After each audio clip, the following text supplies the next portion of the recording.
Hello everyone and welcome back to TowerGate. It is TowerGate day number 844, Sunday, July the 21st, 2019. Thank you so much for tuning in. Alrighty, well it is Sunday, so don't forget to get your votes in for Dumbass of the Week. Douglas isn't going to like that. He wants us to abolish Dumbass of the Week. But I'm thinking we get a lot of heat if I tried that. Besides, it's a little bit of fun we have. Once a week for a few minutes, nothing wrong with that. Okay, so get your votes in for Dumbass of the Week in the comments section of this video, and I'll review those, and on Monday we'll announce the winner. There's a lot of dumbass quotes this week to choose from, so as usual, it's a target-rich environment. Okay, so let's take a look at the first story for the day, and that is the following. While the House Republicans are working to get Nellie Orr's Fusion GPS opposition research records on the Trump family. This is being reported by Fox News' Catherine Herridge. So, Nellie told the House Intelligence Committee in December of 2018 in a closed-door session that she did opposition research on the Trump family for Confusion GPS to try to find Russian connections, also to see if any of them had suspicious pasts or suspicious types of dealings. Asked if she would share that research with the committee in Congress, Nellie said, "I guess so." We'll see if she actually does that. So, I don't know if that's going to require a subpoena or what that's going to require. We can assume that that information is already in the hands of, we would have to assume, the Department of Justice, the FBI, whoever's investigating. I'm surprised that they did not already, get that or try to get that. But it's good that they're trying to get that now. And I think that we might find that Nellie was doing a lot more than just researching on that topic, and that she was obviously involved, a lot more involved in this than she ever let on. There was plenty of opportunities for both her and her husband, Bruce, to come out when all this stuff was unfolding back in 2017, but they didn't. Just like everyone else in this plot who's part of the conspiracy, the co-conspirators, they all sat back for a very long time and said nothing. Said nothing. That's why I know there are a bunch of guilty people. Because a lot of these things could have been cleared up. And a lot of these people, if they were purely innocent, had nothing to hide, wouldn't have sat back and hid for so long. When the question started being raised in the late 2016, people were starting to talk about these things, and getting into 2017, especially in the spring of 2017, when really a lot of questions were being asked.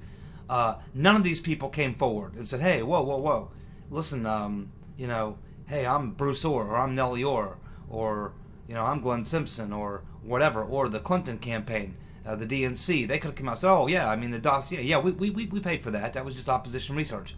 But no. The only way that we've learned any of these things is through subpoenas, lawsuits, congressional hearings, investigative reporters digging into this stuff. None of these people who were involved ever had any intention of wanting to come out and admit that they were part of this. Now, once all these people are being exposed, they want to pretend like it was no big deal. That they didn't really, that there was really nothing going on with what they were doing. It was all perfectly innocent. Well, if that's the case, then why didn't they come out when all these questions were being asked initially? We've had trying to get information from these people, or trying to get to these people, has been like pulling teeth. Clearly, they're acting like a bunch of people who are guilty. And again, so many conflicts of interest, so many strange things going on around Bruce and Nellie. I mean, Bruce, he gets busted being involved in this plot. He should have been fired immediately and probably charged with crimes. Instead, and keep in mind, the year in 2016, Bruce Orr was given a $28,000 bonus. Then, once it's exposed that he's part of this plot, what happens? He gets demoted, but at the same time gets a pay increase. Have you ever known anyone to get demoted and get a pay increase? I've never heard of that happening before. And what was that $28,000 bonus for? Nellie, it was first reported that she was brought into Confusion GPS in the spring of 2017 or 2016. But we later learned that no, she was actually working for Confusion GPS in the late fall of 2015. 2015. So if they were getting research, she was doing. If that's all she was doing, was that she was getting research for Fusion GPS on Trump and his family. It's kind of strange that they would have had her in there doing that in 2015, considering that Confusion GPS allegedly wasn't even brought in by the Hillary team until April of 2016. You see, none of these dates, none of these timelines work, unless you want to believe that she was brought in when the Washington Free Beacon was paying Confusion GPS. But was the Washington Free Beacon trying to get dirt on Trump's kids and his associations with Russia and all that? I mean, this was all, back in 2015, there was no real talk of Trump Russia or even Russia hacking the DNC. All that stuff happened in the early spring of 2016. So if Nellie Orr is working for Confusion GPS in the late fall of 2015, then what the hell was she doing in the fall of 2015? If it was investigating Trump, his kids, and connections to Russia and various other things, what brought that about? Because the Trump-Russia collusion, Russia hacking the DNC, none of that had even happened yet, or none of those things that were alleged to have happened had happened yet. There's a lot of things that don't add up, and there's a lot of just too many things in this whole plot where the timelines just don't work.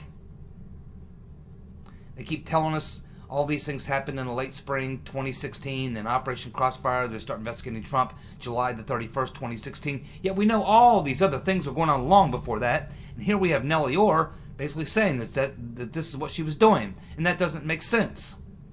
Now, if she'd have said, I was hired in the fall of 2015 by Confusion GPS, and I was working on this and that and the other thing, the Magnitsky Act, I was working on this and that and the other thing, then you could say, okay, well, yeah, they brought her in to work and do work for Fusion GPS. But when she says that she was brought in to do research on Trump, his kids, connections to Russia, and all these sorts of things, well, why would that be in the late fall of 2015? Why would that be? What did they know? Did they know that 5 months later the Russians were going to allegedly hack the DNC? Did they know in the fall of 2015 that Trump was going to be the nominee? Did they have any suspicions in the fall of 2015 that Trump or any of his children would have Russian connections? You see, these things don't add up. And it's quite funny that Nellie Orr, especially what we've learned about her and her husband's association with all kinds of people, including Europeans, European State Department types, intelligence people, all these things going on. Remember that little dinner with all those connected people? So it's just kind of funny that Nellie Orr would use the phrase to see if any of them had suspicious pasts or suspicious types of dealings. When we're talking about suspicious pasts and suspicious types of dealings, it doesn't get much more suspicious than what Nellie and Bruce were doing. Trump and his kids are clean. It's these people that are dirty as hell. I do hope that Mr. Barr and Mr. Durham are paying close attention and will actually get to the bottom of this. They better.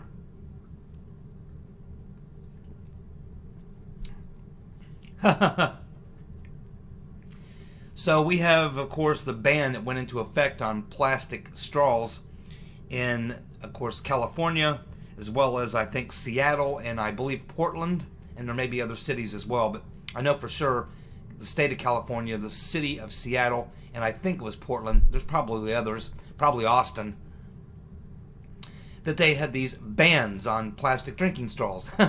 So Trump, just to tweak them, came up with his own line of recyclable and reusable, recyclable Trump straws, plastic straws. And they actually have the Trump logo on them.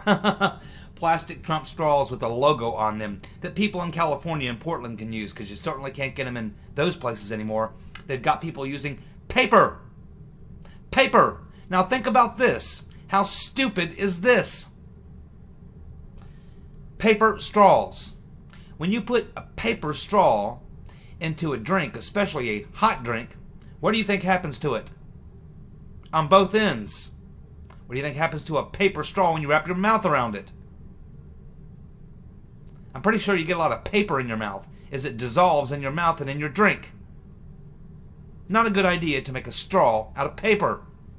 But that's what they're doing. The liberals are nuts. So that is the whole idea behind this. And apparently, when they put these up on Trump's website, they sold out the first day. They're now on back order.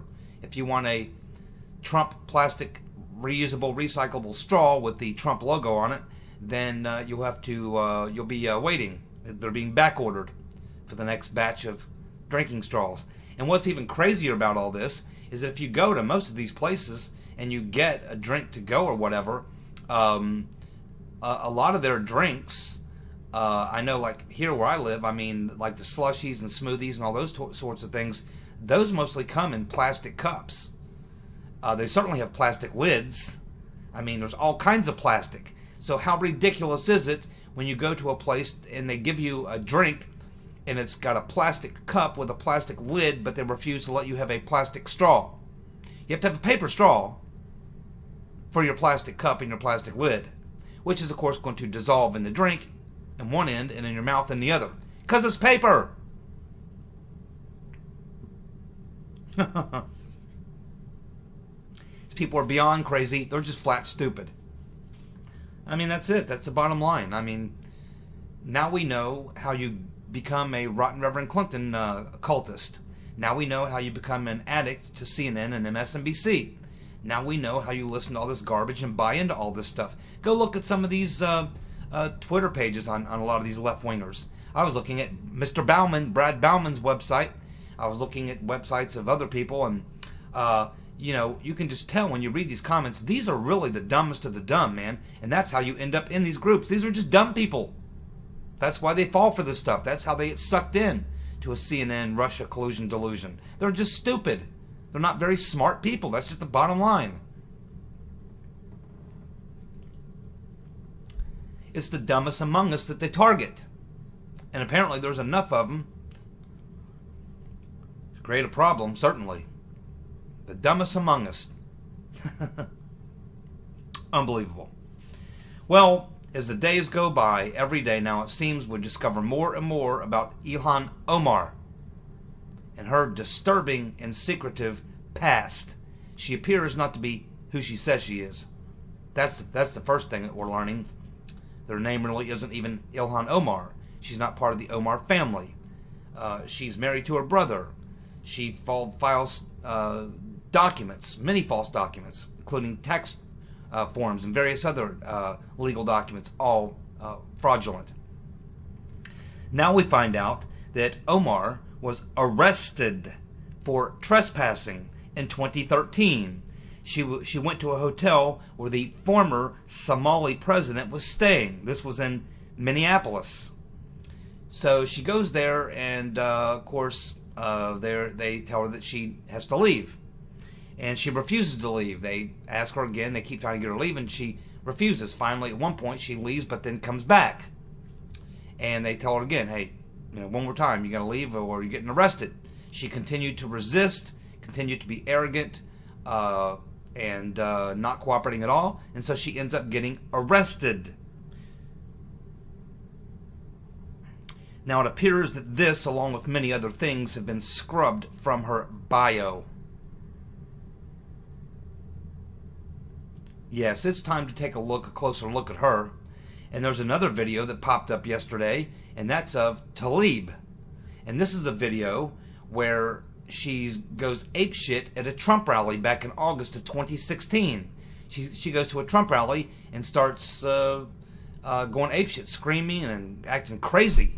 I mean, they had to drag her out. The cops had to drag her out, and she was screaming and hollering the whole time. It literally, physically remove her, and she was fighting him, you know? And they drug her out of there. And that video is on YouTube. You can see that as well. These are some hardcore nutcases. And they've been elected to Congress. And who's electing these people? We'll take a look. Look at the districts they live in. Who's electing them? It's kind of scary. Yeah, we better get a handle on our immigration policy. We better be very, very careful who we let into this country.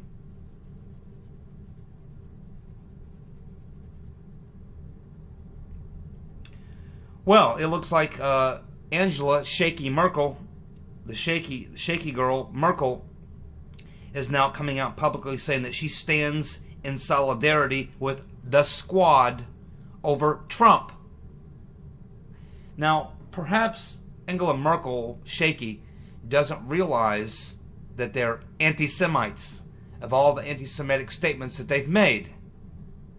Apparently not, because that's a very touchy subject for the Germans and for Merkel. I wonder if any of her PR people, because she doesn't know anything about any of this, she's just trying to, you know, fit in or be cool. And apparently none of the people who are informing her have informed her that these are highly anti-Semitic people, the four horsewomen of the apocalypse, or what people are calling the squad, the commie squad. So as soon as Merkel finds out about all their anti-Semitic stuff, and believe me, as they continue to run their traps, it's just a matter of time before they step in it big time, and eventually all the people who have supported them and backed them are going to find themselves in a very embarrassing situation, including Merkel. And things are a bit sensitive on that topic, the anti-Semitic topic in Germany. And just another reason why Merkel has got to go. I thought she was going to go. I mean, I thought she was defeated. I thought her party got destroyed in the last elections. I mean, wasn't she supposed to be gone by now? I thought she was supposed to be gone in early summer, like June. I thought she was supposed to be gone in June. Why is she still hanging around?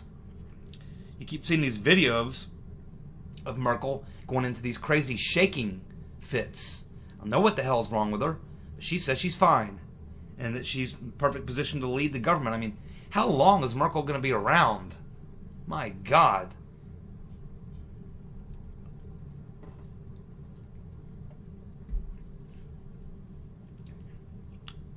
Well, of course, as many of you know, this happened back on Wednesday or Thursday, just now getting around to it. The demo commies in Congress have decided to hold Barr, Attorney General Barr, and Wilbur Ross in criminal contempt. Now, this happened almost immediately after that failed impeachment vote. Now, obviously, this is politics. That's really all it is. In the case with William Barr, they're holding him into criminal contempt because he will not release documents that he cannot release because it would be a violation of the law. He's done every single thing he can possibly do within the law. And even though he's released all that information, as I understand, according to Meadows and Jordan and Nunes, none of these Democrats, even though he's released a lot of this stuff, like 98% of it, none of the Democrats even bothered to go over and read it. They don't care. It's not about reading any of this stuff or even getting this stuff out. It's just about two things, really. One, just in general, the politics of it. And the politics of it are to obstruct and to harass anyone in Trump's orbit, to make life miserable for anyone who might choose to serve in his administration, to send a message to anyone else who might want to serve in a Trump administration. Don't do it. We're coming after you if you do. It's to do that, to intimidate people. It's designed to frustrate and throw roadblocks into everything his administration tries to do. And nearly every case is to do something good for the country. It's just to obstruct and resist. And that's what this is really all about at the heart of it. But it's also, in Barr's particular case, it's because they know that he's in the process of doing this investigation, and they want to make sure that when the investigation is completed and he comes out and makes his findings, probably we assume there will be indictments and things and such, that they want to be able to have something to say, hey, we can't take these indictments seriously because Mr. Barr himself is under criminal referral, criminal contempt by the Congress. In other words, it's designed to attack Barr personally at his credibility. That way, when he releases information or reports his findings or the indictments come down or whatever, that they can question his integrity, his honesty, his professionalism, and everything about him personally as well, so that they can try to start a smear campaign against him to say that these indictments are really just trumped up charges against Trump's political enemies, and Barr is essentially acting like Trump's lawyer, and we can't take him seriously and these indictments seriously because he's corrupted, and hey, he's even got a criminal contempt charge against him. So this is about dirtying up Barr, just like they try to dirty up everyone around Trump, to dirty them up, to try to affect their credibility and that sort of thing, because they know what's coming, and they know that they're not going to be able to answer the evidence that's going to be overwhelming against them. So if they can't attack the evidence, they're going to attack the messenger. They're going to attack the person bringing forth the evidence. That's the plan, obviously, and they're starting early.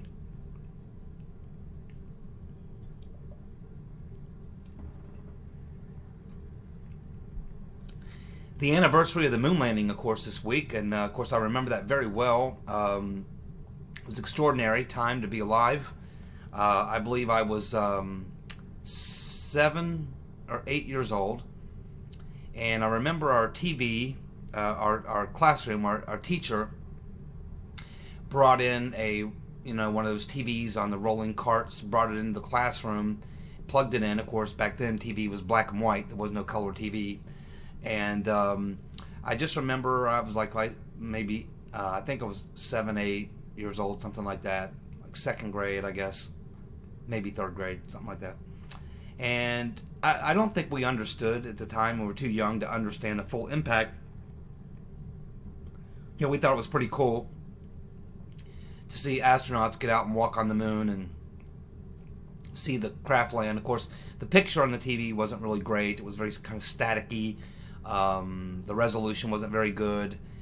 Wasn't totally clear, but certainly you could see the images quite well, well enough that it, you saw what was going on. Saw the ship come down and make its landing on the moon, and then it sat there for a little while, and then we see the door open and we see the astronaut, the first one, then the second one get out, and we see those first steps on the moon, and they walk, and it's like kind of bouncing around on the moon and stuff, and it was a pretty amazing thing to watch, and didn't quite understand the impact of it back then. We were too young to be able to put it in the proper context of what an accomplishment that was, but a fairly major accomplishment, obviously, because we had been in a situation where the Soviets had gotten ahead of us in the space program, and I guess they were thinking, the Soviets are going to end up being able to put a man on the moon, and we have to beat them. So we had already orbited the Earth. John Glenn orbited the Earth. The Russian cosmonauts had done that previously as well. So the Russians were a little bit ahead of us, but we eventually made a major push to get to the moon. It wasn't easy. We had lost quite a few astronauts in the process, had a lot of setbacks, but major efforts were made, and we eventually succeeded. Now, I know there's a lot of people out there who believe that we did not go to the moon, and it was all staged and it was fake and all that kind of stuff, and I do not believe that that's the case. I do believe we did go to the moon. I watched it on TV. I'm pretty sure it wasn't a Hollywood production. And I guess the reason I believe it is because if you look at the natural progression of things, going from the invention of an airplane, then the invention of the jet engine in the early 1950s, rockets were being developed in the late 40s, those types of dry rocket fuel motors. Then you looked at the Soviets and the U.S. early space programs, the Gemini missions, the Gemini program, then the early Apollo programs. You can clearly see there's a progression, and then from Apollo you can see where we go into more advanced stuff. We get into space shuttles, we get into all this even more advanced beyond that. So I mean, there's a clear. It's not like we just one day popped up and landed on the moon, and there had been nothing previous to that. It's not like we went from the airplane to the jet engine and then we landed on the moon. No, there was a long period of years of early work in the space program through the Gemini program. So you can see a natural projection where we got to that point, and you can see from that point where we moved from that point forward. So I mean, it perfectly well is understandable and explainable, and the progression of our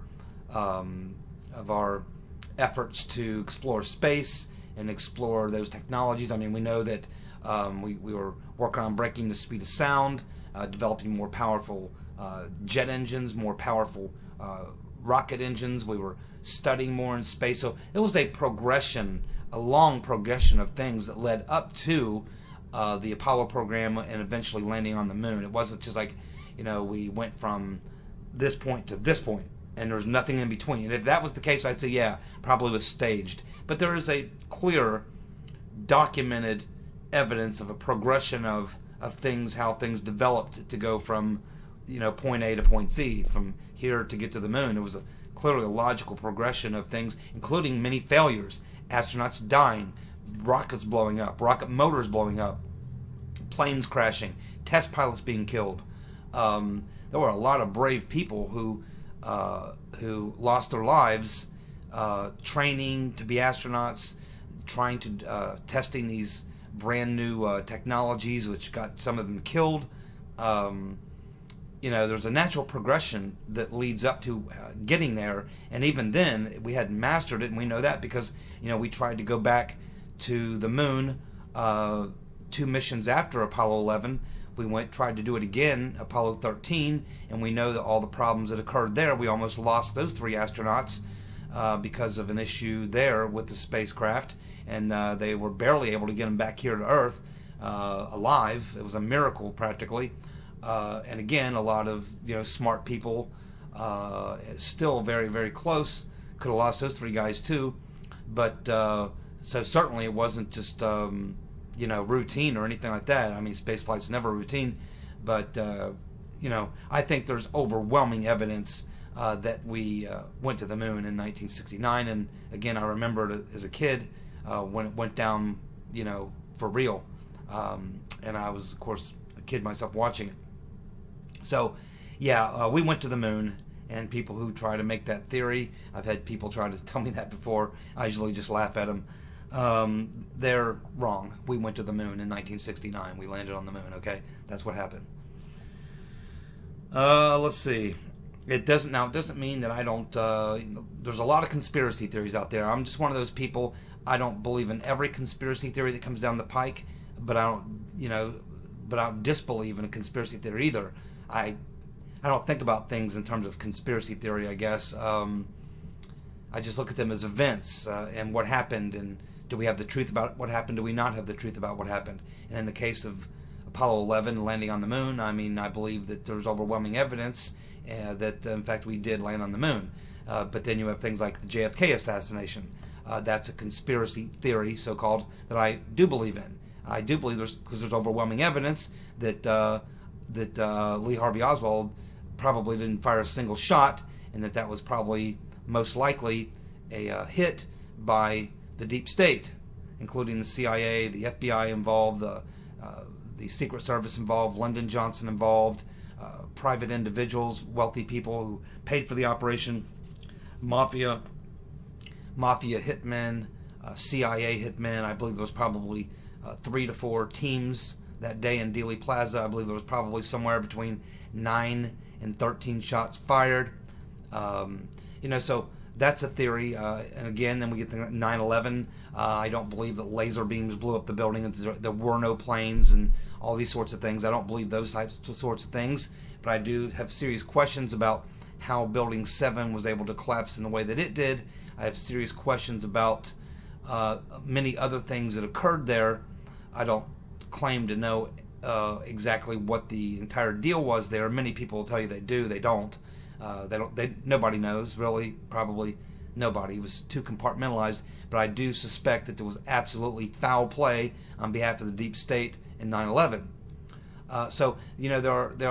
There are certain of these what we call conspiracy theories that, to me, I don't see a conspiracy. It's like some people see a conspiracy in everything. Some people see a conspiracy in nothing. I'm somewhere in the middle. I look at something objectively and I try to make a rational decision. Do I think that there's evidence there, logically, reasonably? Is there evidence there that get me to question the official stories? And in the case of the moon landing, I don't think there's anything there that I think is legitimately a question whether or not we landed on the moon. But in the case of like JFK, I think there's plenty of evidence that there's some foul play went on there, and that the story we've been given is bullshit. So that's kind of how I come down on conspiracy theories.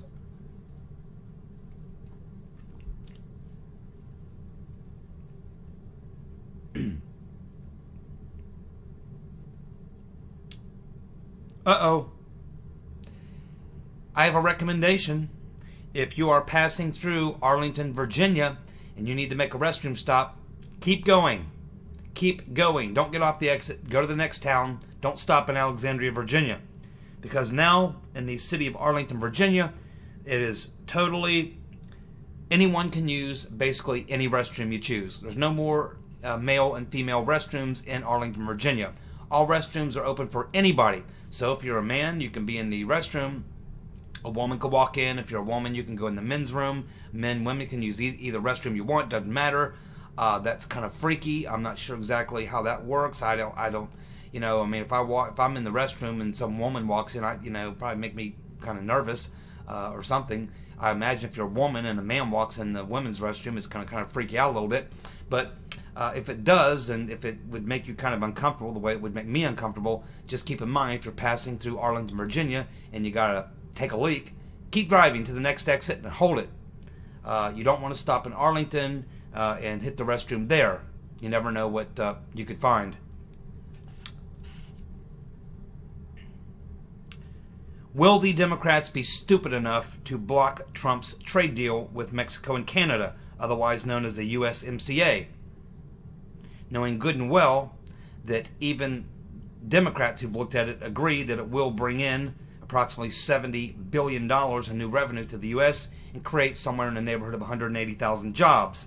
Just about everyone that's looked at this on both sides knows it's a good deal for the country. Do you think the Democrats will be stupid enough to block that? I think they certainly are. And believe it or not, they're actually discussing that right now.